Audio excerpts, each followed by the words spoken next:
I'm Elizabeth Yuko. I'm a bioethicist and writer, and like the Golden Girls. All right, I can pick up a cue. Picture it. I decided I really wanted a Dev robe. I don't know if I had that word yet or not, but I thought I would love. Right, I can't remember if the robe came first, the word came first. I feel like maybe it was the word. But I always wanted to go down the hall, you know, with a Dev robe behind me, like Blanche does in the opening credits. I ended up getting one. God, what am I? This is a few years ago. And then I'm like, it's like Blanche Devereaux, Devereaux's robe, Devereaux.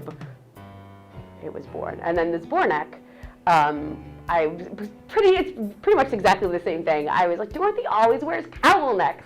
She's like, Dorothy cowl neck, Dorothy's boar neck. So yeah, so those kind of like, they kind of wrote themselves. Girls, this nightgown is so sheer, I believe you can see right through it.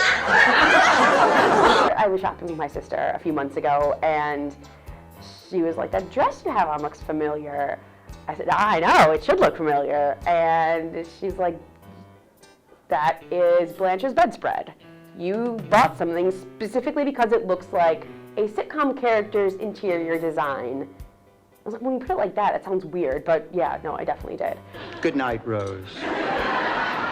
Go to sleep, sweetheart. Pray for brains. I had people say, like, oh, you know, I think Bea Arthur's character was a little annoying because she was so brash and masculine. I'm like, yeah, well, if that's Bea Arthur, that's always been her. So I try not to force my interest in other people, but I think normally what's happened was roommates of mine who've not necessarily been familiar with it, not necessarily disliked it, but wouldn't really have watched it a lot, will sit down and watch an episode with me and think, oh, well, okay, that is actually pretty funny. And they think it's, you know, because so many of the shows from that time haven't aged that well, a lot of the jokes haven't really, they're not as funny today. Because of the writing and the Golden Girls, it's still so funny and relevant today. So I think that helps with the staying power. You dated a younger man? Yes, Rose, of course. It was before I had the hump on my back.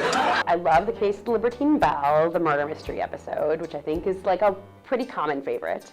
It has a lot of great lines. I love the Rusty Anchor episode where Dorothy goes and sings What'll I Do? And Hard-Hearted Hannah. Pretty much like any episode that involves them singing or dancing.